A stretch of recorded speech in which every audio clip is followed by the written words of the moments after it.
औज़ुबिल्लाहि मिनश्शैतानिर्रजीम बिस्मिल्लाहिर्रहमानिर्रहीम रब्बी इश्रह ली सदरी वयस्सिर ली अमरी वहलुल उक़दतम मिन लिसानी यफ़क़हू क़ौली रब्बी इश्रह ली सदरी वयस्सिर ली अमरी वहलुल उक़दतम मिन लिसानी यफ़क़हू क़ौली। आज हमारा तीसरा लेक्चर है इंटरव्यू प्रिपरेशन का, जो ग्रैंड सेशन हमने स्टार्ट किया है उसके हवाले से।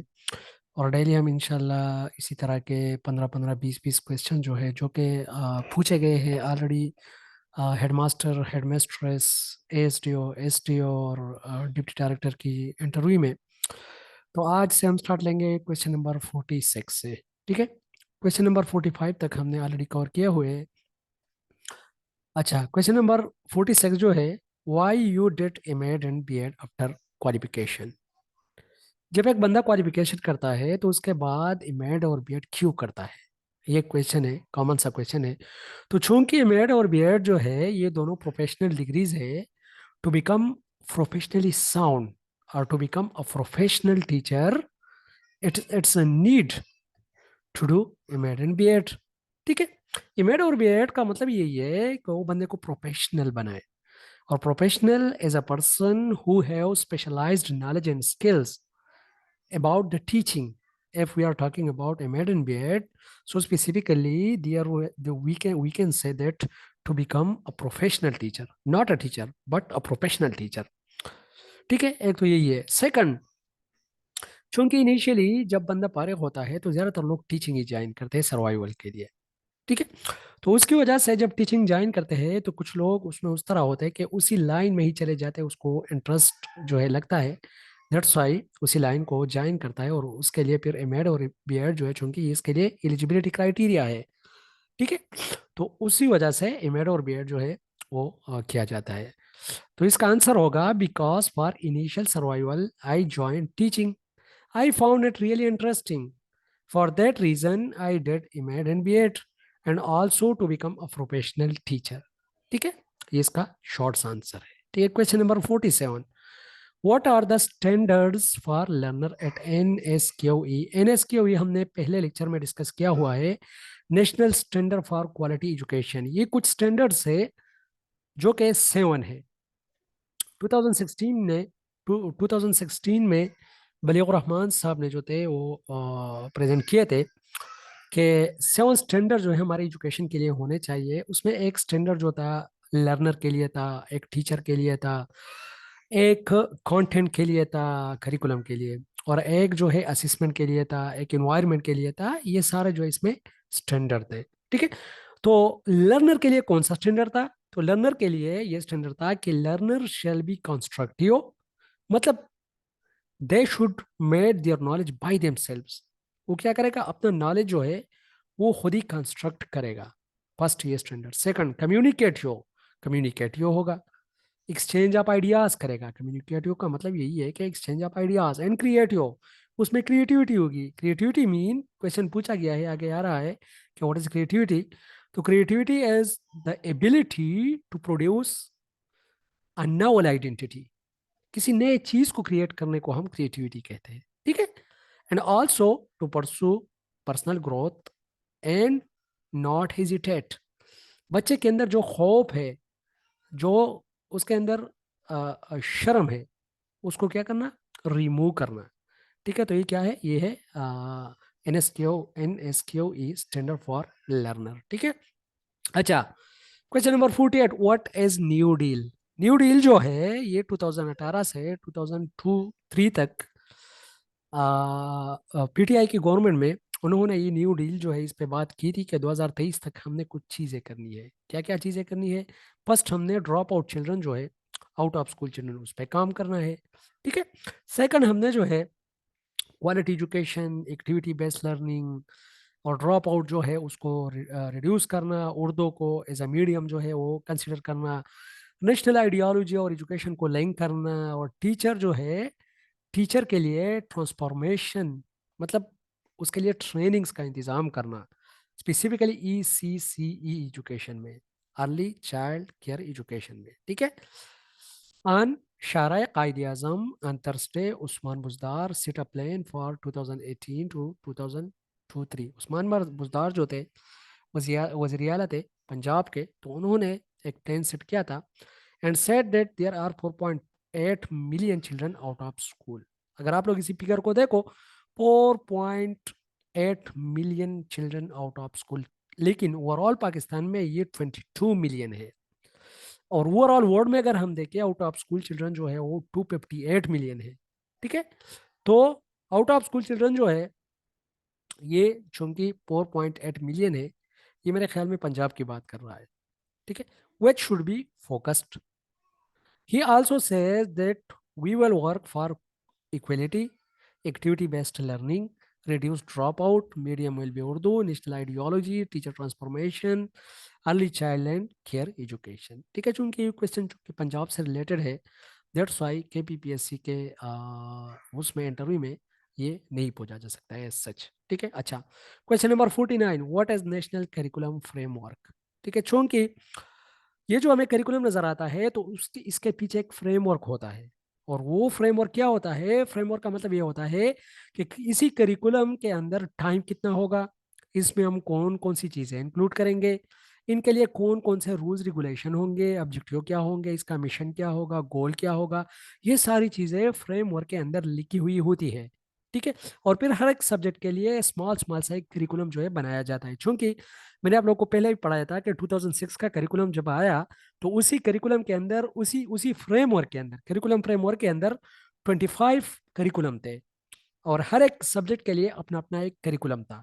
ठीक है, तो करिकुलम फ्रेमवर्क एक एक ऐसा डॉक्यूमेंट होता है कि जिसमें गाइडलाइंस होते हैं, और जो विजन होता है, मिशन होता है, गोल्स होते हैं, ऑब्जेक्टिव्स होते हैं, वो सारी चीजें करिकुलम फ्रेमवर्क के अंदर जो है मेंशन होती है किसी स्पेसिफिक करिकुलम के अंदर। ठीक है, it is a policy documents which provides guidelines for achieving national vision, mission, goals and objectives. मैंने आप लोग को बताया भी था कि what is vision. Vision is a broad picture which has to be achieved by the organisation. ठीक है, और ये भी किसी से पूछा गया है इसी हेडमास्टर के इंटरव्यू में कि being a headmaster what will be your vision for your school. ठीक है, तो उसी टाइम में फिर विजन बनाना इतना आसान काम नहीं होता। तो विजन जो है वो दो चीजों का मजमुआ होता है, एक आइडियोलॉजी का, जो आपकी आइडियोलॉजी है, तो हमारी आइडियोलॉजी क्या है? इस्लाम है। सेकंड, वैल्यूज जो है, तो स्कूल के अंदर जो वैल्यूज होते हैं, तो आइडियोलॉजीज और वैल्यूज को मिला के हमारा विजन बनता है। ठीक है, फॉर एग्जाम्पल हम कहते हैं कि the holistic development of the all the community of the school as my vision, or we can sets my mission. ठीक है, तो ये आपका एक विजन बन जाएगा। To provide environment for inclusive education and quality education. तो इंक्लूसिव एजुकेशन और क्वालिटी एजुकेशन चूंकि एसडीजी गोल 4 के दो एलिमेंट्स है, उससे आप लोग अगर इसको लिंक कर लो तो आपका जो विजन है वो एक ब्रॉड भी हो जाएगा, और सेकंड वो एक अट्रैक्टिव, एक ट्रेंडेबल हो जाएगा। ठीक है, तो ये जो है एक डॉक्यूमेंट है जो कि लिखा जाता है for achieving national vision, mission, goals and objectives of education through करिकुला। It was approved by national curriculum council. अच्छा, एनसीसी, नेशनल करिकुलम काउंसिल जो है, ये इदारा 2013 में बना है। ठीक है, नेशनल करिकुलम काउंसिल 25 जुलाई 2017 को जो है नेशनल करिकुलम फ्रेमवर्क जो है ये डिजाइन किया गया था। अच्छा, आवाज मेरी पहुंच रही है?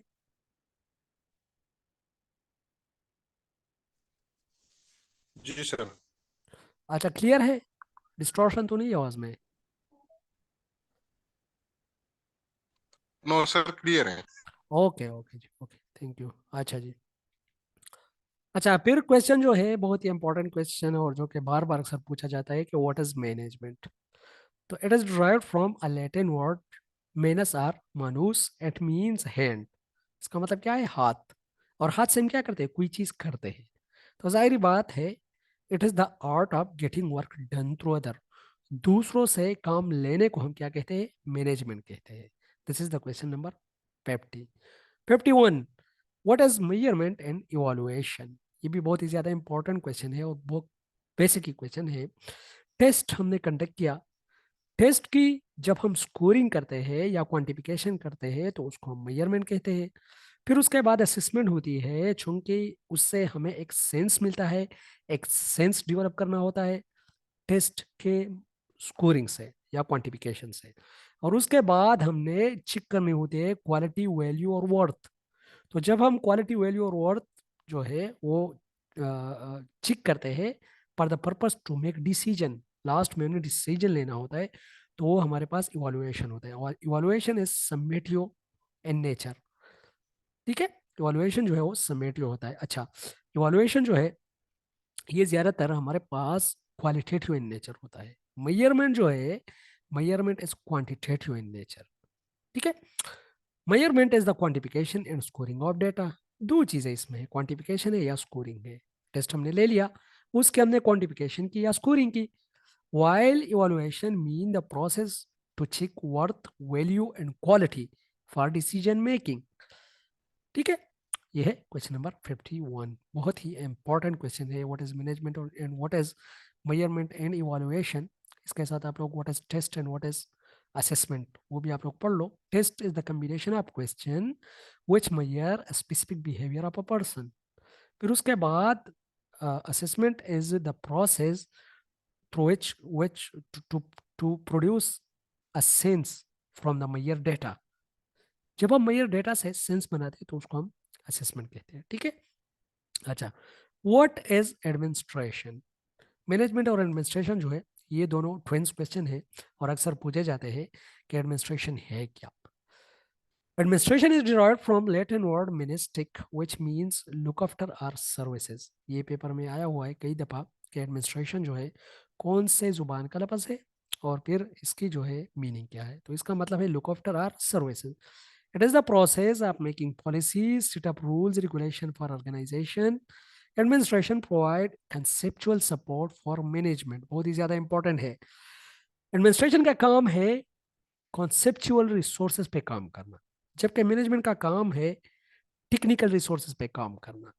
ठीक है, ह्यूमन रिसोर्सेज पे सॉरी काम करना, जबकि टेक्निकल रिसोर्सेज जो है वो प्रोवाइड करते हैं administration. conceptual and technical resources will be provided by the administration while the human resources will be provided by the management। और ह्यूमन रिसोर्सेज पे काम करेंगे कौन, मैनेजमेंट ही काम करेगा। ठीक है, तो एडमिनिस्ट्रेशन जो है ये टॉप है, टॉप पे है, टॉप लेवल मैनेजमेंट भी हम इसको कहते हैं। In hierarchy it is considered to be the top. ठीक है, और मैनेजमेंट जो है it should be on the middle और it should be on the lower level. ये मैनेजमेंट जो है मिडिल लेवल पे भी हो सकता है और लोअर लेवल पे भी हो सकता है, जबकि एडमिनिस्ट्रेशन जो होता है वो टॉप लेवल पे होता है, जो कि रूल्स रेगुलेशन पॉलिसीज बजट ये चीजें बनाते हैं। This is administration. ठीक है, अच्छा, what is psychology. Psychology is study of behaviour. Psychology क्या है, it is the study of behaviour is called psychology. पहले पहले क्या कहा जाता था कि psychology is study of Saul, फिर उसके बाद psychology is study of mind, फिर उसके बाद psychology is study of consciousness. वो कहते हैं ना, वुडवर्थ कहते हैं कि साइकोलॉजी ने पहले अपना रूह को बेटा, फिर उसके बाद अपना जहन को बेटा, हवास को बेटा, और फिर उसके जहन को बेटा, और फिर उसके बाद अपना हवास को बेटा, और अभी जो है psychology is study of behaviour. तो इसीलिए वुडवर्थ का एक मशहूर कौल है, वुडवर्थ सेड दैट, अच्छा ये पस साइकोलॉजिस्ट है, पस साइकोलॉजी, अच्छा ये इसका कौल है, पस psychology lost soul then mind then consciousness.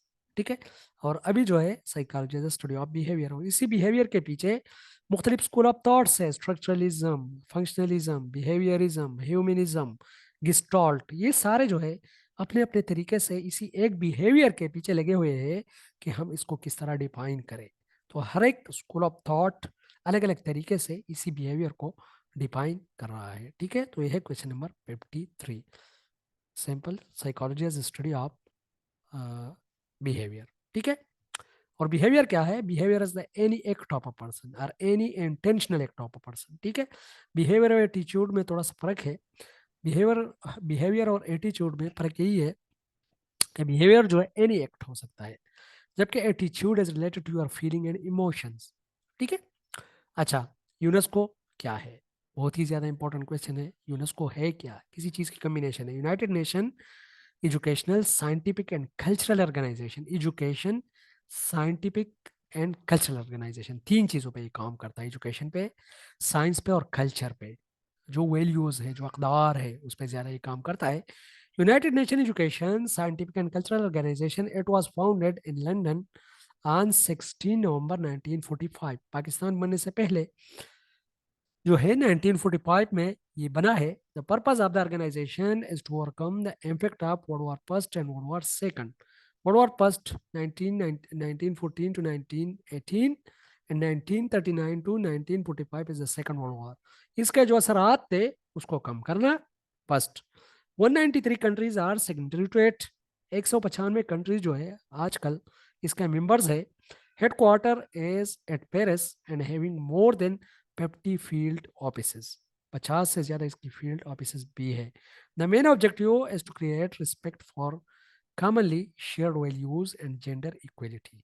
जो कॉमनली शेयर्ड वैल्यूज है और जेंडर इक्वलिटी है उस पर ज्यादातर काम करना और डिस्क्रिमिनेशन को खत्म करना। ठीक है, तो ये है यूनेस्को। सच आप लोग इस तरह भी कह सकते हो कि UNESCO is the organisation which work on education, science, and culture, and combining all these three and the values of all these three। ठीक है, तो ये हमारे पास यूनेस्को और जो नवंबर 1945 को 16 नवंबर 1945 को वजूद में आया है। ठीक है, अच्छा जी। Question number 55, what is EFA, education for all. Education for all it was a global movement started by UNESCO. ये किसने स्टार्ट की थी? यूनेस्को ने स्टार्ट की थी। The main motto was free universal primary education. Free universal primary education जो है ये जो है अचीव करना। अच्छा, EFA जो है ये 1990 1990 के बाद जो है ये प्रॉपर आया था। कंट्रीज ने जब बहुत सारी कंट्रीज ने मिलके ये कुछ अपने लिए टारगेट सेट किए थे कि हमने इस पे काम करना है। और इसके बाद जो ये बेस बना MDGs और SDGs के लिए भी। ठीक है, और 1990 के बाद अगर हम देखें पाकिस्तान के अंदर भी, तो पाकिस्तान के अंदर जितनी भी एजुकेशनल पॉलिसीज है तो उसका मेन मोटो भी यही है। 1992 की पॉलिसी जो कि नवाज शरीफ के टाइम में बनी थी, इन 1998, ये दोनों पॉलिसीज जो इसी इरा में है, तो उसका मेन मोटो भी यही है, एजुकेशन फॉर ऑल। ठीक है, क्योंकि ये जो है 1990 के बाद प्रोमिनेंट ये वर्ड यूज होना शुरू हो गया जब कंट्रीज ने एक कॉन्फ्रेंस की, इंटरनेशनल कॉन्फ्रेंस, और उसमें ये कहा गया कि हमने एजुकेशन पे काम करना है। ठीक है अच्छा जी, ये क्वेश्चन नंबर 55 था। अच्छा, question number 56, who was first governor general of Pakistan. Quaid Azam Mohammad Ali Jinnah जो थे, it was the first governor general of Pakistan. What is the difference between planning and development. अगर हम देखें, देखो प्लानिंग जो है वो डेवलपमेंट का एक हिस्सा है, और डेवलपमेंट जो है इट इज ब्रॉड, और प्लानिंग जो है उसका एक एलिमेंट है। ठीक है, development is broad and consist of planning, implementing and evaluating. तीन चीजें इसमें आती है डेवलपमेंट के अंदर, प्लानिंग, इम्प्लीमेंटिंग एंड इवैल्यूएटिंग आती है। while planning is the one element of development mean outline of all the activities of a program। Programme के जितने भी आउटलाइन एक्टिविटीज है जिसको प्रोग्राम के अंदर हमने करने हैं to achieve the goal of the organisation. ठीक है, तो हमारे पास क्या है? वो है प्लानिंग। जितनी भी एक्टिविटीज होंगी तो पहले से हम डिसाइड करते हैं कि जो हमने ऑब्जेक्टिव हासिल करना है उसी ऑब्जेक्टिव के हुसूल के लिए क्या क्या एक्टिविटीज हमने करने हैं। ठीक है, तो उसी एक्टिविटी के लिए इसको हम क्या कहते हैं? This called planning. और प्लानिंग को हम सिंपली कह सकते हैं कि it is the 5W of any programme. मतलब what to do, when to do, how to do, ये सारी चीजें इन द बिगिनिंग डिसाइड करना, प्रोग्राम शुरू करने से पहले डिसाइड करना, दिस इज प्लानिंग। और जबकि डेवलपमेंट जो है वो प्लानिंग, एनालाइजिंग एंड इवैल्यूएटिंग, इन तीनों पर मुश्तमिल है। ठीक है, अच्छा जी, that was question number 57। Question number 58 जो है PPRA, इसको हम पेपरा भी कहते हैं। एक और भी पेपरा है, ठीक है, जिसको ये जो हमारे जितने भी आते हैं सैलरी स्लिप, तो अलग पेपरा है, PIPRA है वो। ठीक है, लेकिन ये जो है ये पेपरा, ये देखो दो टाइप ऑफ एजेंसीज होती है। एक सर्विसेज प्रोवाइड करती है और एक जो है सर्विसेज डिमांड करती है। फॉर एग्जांपल, एक कंपनी है, वो कहते हैं कि मुझे कुछ सर्विसेज चाहिए। ठीक है, और दूसरे जो है वो कहते हैं कि मैं सर्विसेज प्रोवाइड कर सकता हूँ। एक कंपनी है, फॉर एग्जांपल दो कंपनी है, एक को जरूरत है और एक है डोनर, एक है रिसीवर एक है डोनर। तो उसके दरमियान जो है ट्रांसपेरेंसी का काम करना ये पिपरा का काम है। Pipra is the abbreviation of Public Procurement Regulatory Authority. Public Procurement Regulatory Authority. It come under Ordinance 2002. Musharraf के इरा में 2002 में ये जो है आया है। It is an autonomous body है which deal with monitoring, evaluating transparency between procurement agencies and contractor. Procurement agencies और कॉन्ट्रैक्टर के दरमियान ये क्या काम करते हैं? मॉनिटरिंग का, इवैल्यूएटिंग का और ट्रांसपेरेंसी का। अभी ये है क्या, प्रोक्योरमेंट एजेंसीज क्या है और कॉन्ट्रैक्टर क्या है? The agencies which require services और goods are called procurement agencies. जिसको चाहिए गुड और सर्विसेज। फॉर एग्जांपल, अभी एक एजेंसी है या एक कारखाना है, वो कहता है कि मुझे जो है एम्प्लॉयज चाहिए, तो ये हमारे पास प्रोक्योरमेंट एजेंसी हो गई। अभी ये जो पिपरा है इसके साथ रजिस्टर कंपनियां होगी, जिस तरह एनटीएस है, एफटीएस है, ठीक है। तो वो उसको जो है और इनको दोनों को लिंक करने की कोशिश करेगी और इनके दरमियान मॉनिटरिंग, इवैल्यूएटिंग और ट्रांसपेरेंसी का काम करेगी कि ये जो हमने इसी स्पेसिफिक कंपनी के लिए जो एम्प्लॉय हायर करने हैं, ठीक है, तो इसके दरमियान एज अ ब्रिज टाइप जो है वो काम करेगा, ठीक है। अच्छा, गुड आर कार्ड सर जिस प्रोक्योरमेंट। तरह ये जी जी। एजुकेशन डिपार्टमेंट अगर टीचर हायर करते हैं तो ये एजुकेशन डिपार्टमेंट प्रोक्यूरमेंट हो एजेंसी हो गई, और दूसरे जो है एनटीएस वगैरह ये कॉन्ट्रैक्टर्स, इसी हाँ, तरह ये। बिल्कुल बिल्कुल इसी तरह ही है, लेकिन चूंकि थोड़ा सा अगर हम इस पे गौर करें तो ये 2002 की बात हो रही है ना, लेकिन 2010 में जो है फिर कुछ जो है हमारे पास डिपार्टमेंट वो आ गए, सुबह को उसको इख्तियार मिल गई, जिस तरह डिवोल्यूशन प्लान जिसको हम कहते हैं, 18 अमेंडमेंट एक्ट। तो चूंकि ये एक फेडरल इदारा है पिपरा, ठीक है, तो एजुकेशन तो फेडरल से कट ऑफ हो गया, तो इसीलिए यहाँ पर ये चीज़ हमें नज़र नहीं आ रही। ये एनटीएस एफटीएस तो हम देते हैं ज़्यादातर और सिलेक्ट भी हुए हैं इसी के जरिए, लेकिन पिपरा का कोई जिक्र ही नहीं है। इसलिए नहीं है कि यहाँ पर जो है चूंकि 18 अमेंडमेंट एक्ट के बाद education become an issue of an provincial issue. तो जब प्रोविंशियल इशू बन गई तो दैट्स वाई ये जो है ये चूंकि प्रोविंशियल सतह पे काम करते हैं, और जो बड़े बड़े बिल्डर और बड़े बड़े कंस्ट्रक्टर होते हैं ये ज़्यादातर उनके दरमियान ही काम करते हैं, ठीक है। और शाह साहब आपने सही फरमाया कि यही चीज़ है कि फॉर एग्जांपल एनटीएस है, वो क्या करेगा, प्रोवाइड करेगा सर्विसेज को, और एजुकेशन है उसको नीड है, तो जो एजुकेशन है दिस प्रोक्योरमेंट एजेंसी जिसको ज़रूरत है, और जो एनटीएस है वो दिस इज द कॉन्ट्रैक्टर, ठीक है। अच्छा जी, what is mean by servant leader? Servant leader, अच्छा मैंने आप लोगों को पढ़ाया था, लीडर के बहुत ज़्यादा स्टाइल्स है।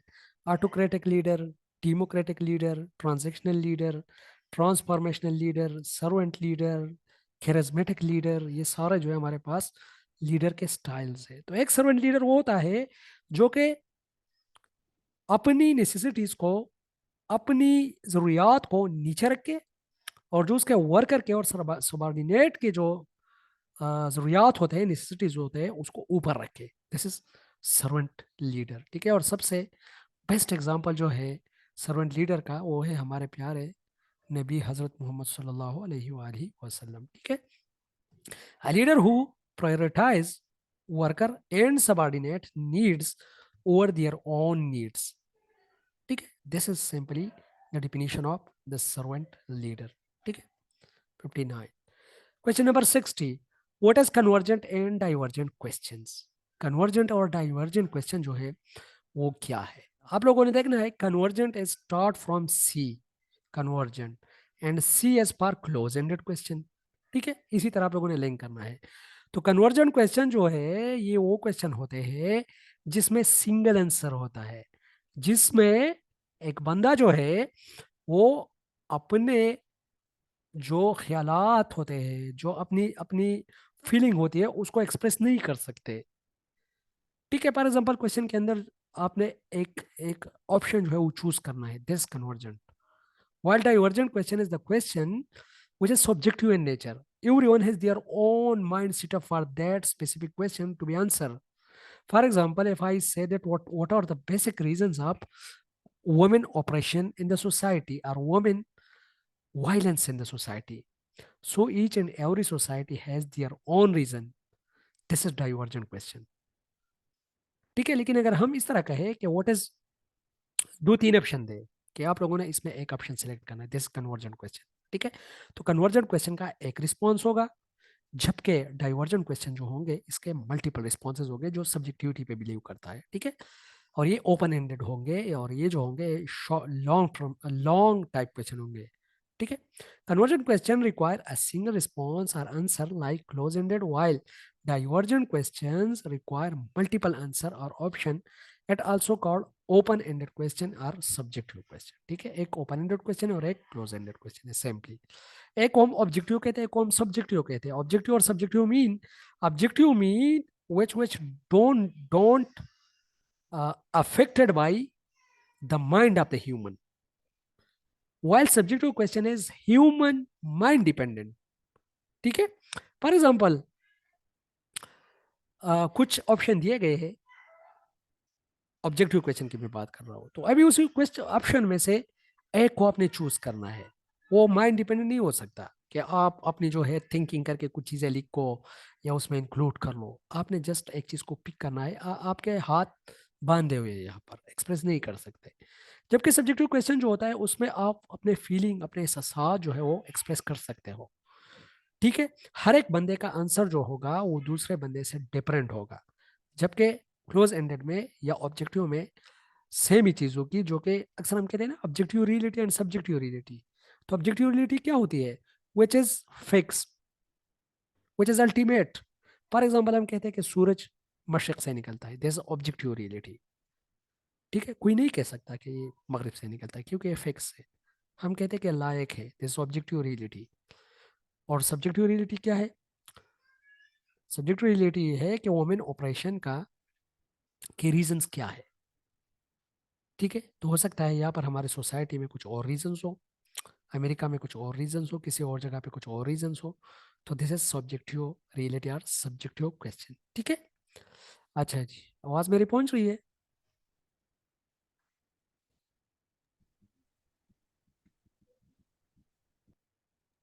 जी सर, पहुंच रही है। अच्छा जी, अच्छा. ओके, ओके जी. अच्छा जी, नेक्स्ट क्वेश्चन है question number 61. Impact of essential education, single national curriculum on education जो है इसका असर क्या होगा एजुकेशन के अंदर. ठीक है, डिस्पैरिटी रिमूवल, जो फर्क है, जो तफरीक है, जो डिस्क्रिमिनेशन है, वो खत्म हो जाएगा क्योंकि एक सिंगल करिकुलम है. सेकंड, क्रिएटिविटी, बच्चों में क्रिएटिविटी आएगी. ठीक है, क्योंकि वो बुक डिजाइन इस तरह हुए है, एक्टिविटी बेस्ड लर्निंग है, दैट्स व्हाई क्रिएटिविटी आएगी. सोशल इंटीग्रेशन, सारे जितनी भी सोसाइटी है उसमें एक इंटीग्रेशन, एक यूनिटी आएगी. Cohesion among people, social integration है और कोहेजन अमॉन्ग पीपल जो है दोनों सेम ही चीज है. सोसाइटी के अंदर लोगों में एक जुड़ाव आएगा, एक यूनिटी आएगी. रियल एग्जांपल्स, चूंकि ये बुक्स एसएनसी के जितने भी बुक्स है अगर आप लोग उसको पढ़ लो तो बिल्कुल उसमें उसमें डेली और रियल एग्जांपल्स है.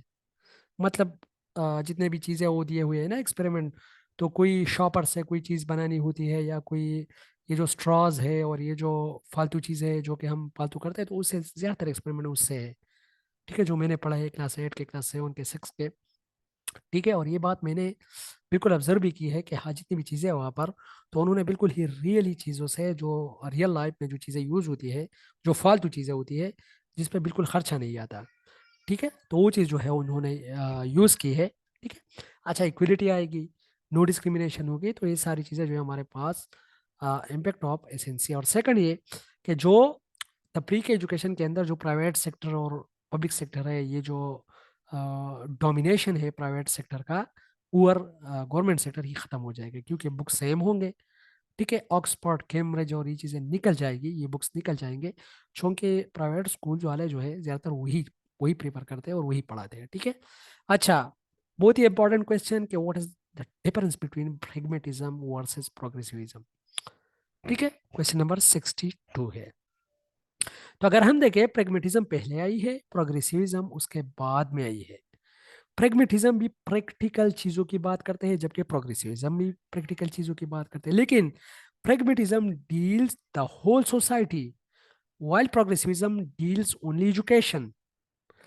Pragmatism was given by Senator Charles Peirce, while progressivism was given by John Dewey. ठीक है, एक है general and educational. Pragmatism general philosophy है, प्रोग्रेसिविज्म एजुकेशनल फिलोसफी है। Pragmatism is older than progressivism. Pragmatism जो है वो प्रोग्रेसिविज्म से ओल्ड है। Pragmatism is the base of progressivism. Pragmatism जो है ये बेसिकली बेस है प्रोग्रेसिविज्म का। ठीक है, progressivism deals only education, while pragmatism deals overall society. ठीक है, प्रेगमेटिज्म जो है ये ओवरऑल सोसाइटी की बात करती है, जबकि प्रोग्रेसिविज्म सिर्फ और सिर्फ एजुकेशन पे फोकस करती है। Deal overall society. अच्छा, pragmatism was founded by Sanders Charles Peirce, while progressivism by John Dewey. ठीक है, लेकिन जो प्रेगमेटिज्म था स्पेसिफिकली यही बेस बना था प्रोग्रेसिविज्म का। ठीक है, और प्रोग्रेसिविज्म जो है प्रेजेंट किया था, प्रोग्रेसिविज्म चूंकि एजुकेशनल फिलोसफी है और प्रोग्मेटिज्म जो है वो जनरल फिलोसफी में आती है। ठीक है, तो इसीलिए इन दोनों में यही जो है डिफरेंसेस है। Question number 63, what is difference between HEC and HED, higher education commission and higher education department? अगर हम देखें तो हायर एजुकेशन जो है वो कंसर्न करती है ज्यादातर यूनिवर्सिटी लेवल एजुकेशन पे, जबकि HED जो है वो ज्यादातर कंसर्न करती है कॉलेज लेवल एजुकेशन पे। और जो प्लेसमेंट होती है कॉलेजेस के अंदर तो वो HED के तहत ही होती है। जितनी भी वैकेंसीज है तो कॉलेज से वो क्या करते हैं, वो डिमांड करते हैं, और वही वैकेंसी जो है उस पर फिर हायरिंग करना ये HED का काम होता है। फॉर एग्जाम्पल अभी कमीशन में पोस्ट है आई, लेक्चरर की पोस्ट है किसी स्पेसिफिक कॉलेज के लिए, तो जब HEC अपना रिक्रूटमेंट पूरा करेगा तो जो उसके साथ लिस्ट होगा तो वो कहाँ भेजेगा? फॉर एग्जाम्पल अगर वो कॉलेजेस के लिए तो HED की तरफ भेजेगा, और HED चूंकि एक सूबाई इदारा है और HEC चूंकि एक विफाकी इदारा है, तो HEC यूनिवर्सिटी लेवल पे फॉर एग्जांपल अभी यूनिवर्सिटियों के लिए लेक्चरार है या उसके लिए कुछ रिक्रूटमेंट है तो उसका डायरेक्ट लिंक होगा HEC के साथ। कमीशन टेस्ट लेगा, वो कंट्रैक्टर है, और जो प्रोक्योरमेंट है HEC वो क्या करेगा, वही स्पेसिफिकली जो है फिर क्या करेगा, उसको रेगुलेट करेगा, उसकी सुपरवाइज करेगा। जिस तरह अभी ये जो अपॉइंट हो गए, अपॉइंटमेंट लेटर रिकमेंडेशन लेटर जो हमारे अभी हेडमास्टर का जो ये हुआ है आर्डर, तो वो गया है सेक्रेटरीट की तरफ। तो हमारा जो ताल्लुक है एजुकेशन का स्कूल लेवल का, तो वो सेक्रेटरीट से कंट्रोल होता है, जबकि कॉलेजेस जो है वो HED से कंट्रोल होते हैं और यूनिवर्सिटियां HEC से कंट्रोल होते हैं। ठीक है, HEC deal vast areas while HED is narrow. HEC is commission while HED is department. एक कमीशन एक डिपार्टमेंट है। HEC is federal while HED is provincial and supervise colleges. ठीक है, question number 64, difference among planning policy and strategy. ठीक है, time is draining, time इतना नहीं है, ये क्वेश्चन थोड़ा इंपॉर्टेंट है। तो इंशाल्लाह क्वेश्चन नंबर 64 से हम कल के